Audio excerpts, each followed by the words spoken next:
think I'll make a video of this. What happened was the car wouldn't start. I went to one of my naturalist doctor to pick up some vitamins, and then it wouldn't start there, and I thought, well, maybe it's the battery.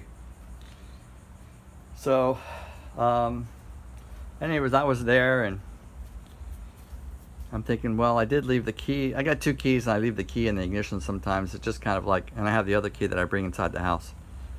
So I go, well, maybe it's the battery. So what I did was I charged the battery up at first, just and it still wouldn't start. And then, so maybe I better clean the terminals. So I cleaned the terminals, and then it wouldn't start, still wouldn't start. So, but I got a spark on the battery terminals when I put it on. So I go, it must be charged. And I charged it quite a bit, you know. So I took the battery and put it in my brother's car back there to see, and it's juiced up. It's fantastic. So I'm thinking, well, it's probably the starter. And so I started working on this starter here. Just wanted to show you. I turned the wheel. I got two jacks here, you know. So, and I got a tire underneath that kind of part of the car where if it did fall down, it wouldn't go all the way to the ground. It would hit the rim and everything. I don't know if you can see that. So I think it's pretty safe, but you know, you do what you think is right when yours.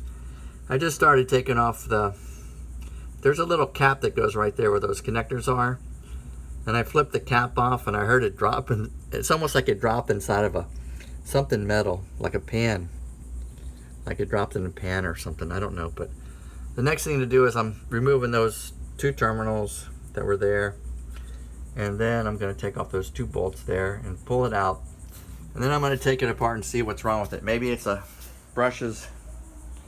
I used to work at an auto parts called Murray's Auto, and we used to get starters. People would buy a rebuilt starter, and they would give their starters in. And I don't know if I should talk about this, but they had me take starters apart and figure out which is the good parts. Like this might have a good rotor, or this one might have a good stator.